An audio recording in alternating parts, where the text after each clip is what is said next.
కోటీశ్వరుడు ఒకరోజు పత్రికా ప్రకటన ఇచ్చాడు.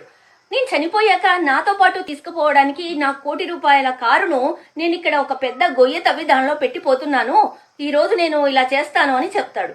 ఆ రోజు వచ్చేస్తుంది. అందరూ అక్కడికి వచ్చి నిలబడతారు, ఏం జరుగుతుందో చూద్దామని. పెద్ద గొయ్యి తవ్వుతున్నారు. ఆ కోటీశ్వరుడు అక్కడికి వచ్చాడు.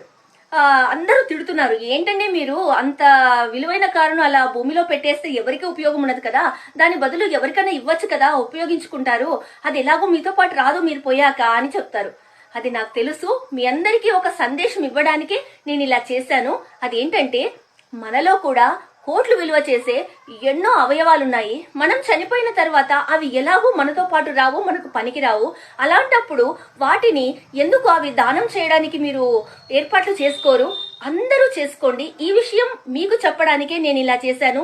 మీ కళ్ళు, గుండె, ఊపిరితిత్తులు ఇలా చాలా శరీర భాగాల కోసం ఎంతో మంది ఎదురు చూస్తున్నారు. వాళ్ళ జీవితాలు బాగుపడతాయి. ప్రతి ఒక్కరూ అవయవ దానం చెయ్యండి అని అందరికీ చెప్తాడు. నిజమే కదా, మనం చనిపోయాక మన శరీర భాగాలు ఏవి మనకు పనికిరావు. అలాంటప్పుడు వాటిని నలుగురికి ఉపయోగపడేలా దానం చేస్తే ఎంత మంచి పని చెప్పండి. వాళ్ళ జీవితాలను మనం బాగు చేసిన వాళ్ళు అవుతాం. చనిపోయి కూడా మనం బతుకుతాం.